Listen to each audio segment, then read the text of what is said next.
Hello, I'm Preston McCauley and welcome to AI Quick. Today I'm going to be showing you some examples of how to use large language models in unique, fun, and exciting use cases. So sit back, relax, and enjoy. Alright, so let's get started. So today we're going to look at sentiment analysis.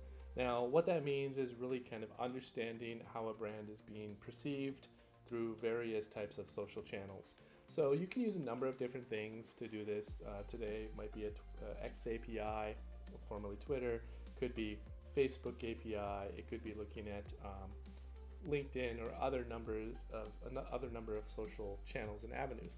What I'm going to do for this example is I'm going to be using a little bit of older data, but still social data using the Google API method to do this.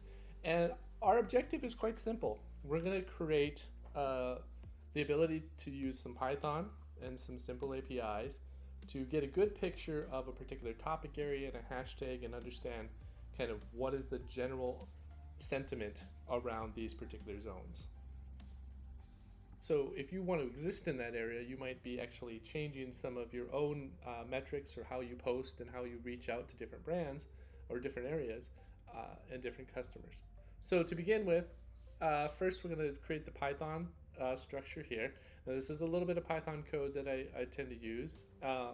And what I'm doing in this code is breaking down essentially, here's the API that I'm going to be calling, and then here is the AI that I'm using, in this case a local llama, Llama3.1.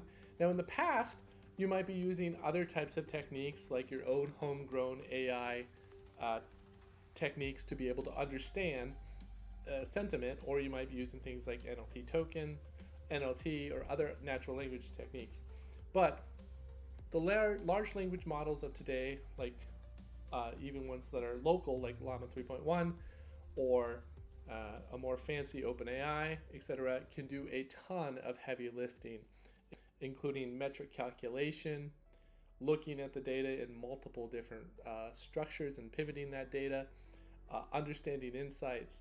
And so I've taken all of those pieces and I've built out using Python a way to analyze a particular hashtag, look at that hashtag of the latest data in a particular topic area, and then from that topic area show you a dashboard perspective of it.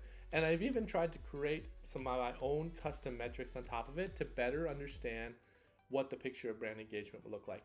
And that's what you're seeing here. So this actually didn't take too long to put together. It took me about a few hours to throw this dashboard together. This is actually using Plotly, which is a pretty common item inside of Python, and some other techniques of some different other Python libraries.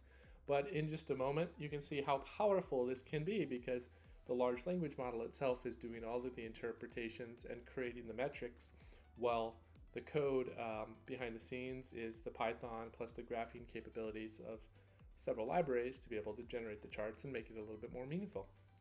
I hope you would enjoy this section and get some good, useful understanding about how to use these AI areas in a number of different ways, specifically for sentiment analysis. And I'll see you next time.